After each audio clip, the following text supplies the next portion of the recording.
কিশোরী গণধর্ষণের ঘটনায় উত্তাল নকলা, ক্ষুব্ধ শিক্ষার্থীদের থানা ঘেরাও। শেরপুরের নকলায় এক কিশোরীকে গণধর্ষণের ঘটনায় থানা ঘেরাও ও নকলা ঢাকা মহাসড়ক অবরোধের ঘটনা ঘটেছে।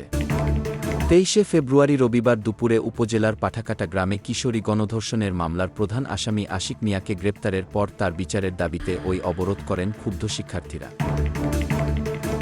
রবিবার দুপুর 1:30টার দিকে নকলা উপজেলা বৈষম্যবিরোধী ছাত্র আন্দোলনের প্রতিনিধি এস.এম. মাসুম ও রায়্যান আল মাহাদি অনন্তের নেতৃত্বে বৈষম্যবিরোধী ছাত্র আন্দোলনের নেতৃবৃন্দ, এলাকাবাসী ও স্কুল কলেজের শিক্ষার্থীরা গ্রেফতার হওয়া আসামি আশিককে বিচারের জন্য তাদের হাতে তুলে দেওয়ার দাবি জানিয়ে আন্দোলনে নামে এবং নকলা থানা অবরোধ করে বিক্ষোভ প্রদর্শন করতে থাকেন।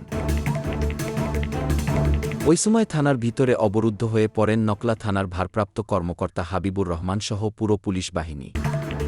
ঘণ্টা দেড়েক পর বিক্ষোভকারীরা থানা ছেড়ে থানা ফটকের সামনে ঢাকা শেরপুর আঞ্চলিক মহাসড়কে অবস্থান নিয়ে বিক্ষোভ প্রদর্শন করতে থাকে। বন্ধ করে দেওয়া হয় নকলা থানার সামনে ঢাকা শেরপুর আঞ্চলিক মহাসড়ক দিয়ে চলাচল করা সকল ধরনের যানবাহন।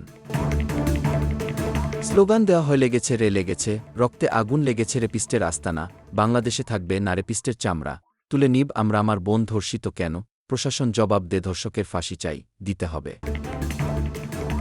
খবর পেয়ে বেলা 4:30টার দিকে নকলা থানায় আসেন শেরপুরের অতিরিক্ত পুলিশ সুপার সদর সার্কেল আব্দুল করিম।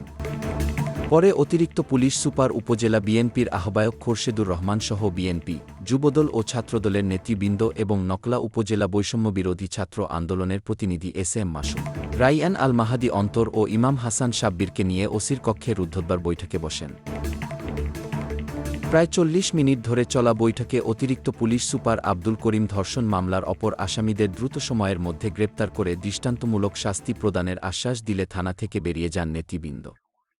পরে বেলা 5:30টার দিকে আন্দোলনকারীরা সড়ক থেকে অবরোধ তুলে নিলে যান চলাচল স্বাভাবিক হয়। অতিরিক্ত পুলিশ সুপার আব্দুল করিম জানান, কারও আইন হাতে তুলে নেওয়ার সুযোগ নেই।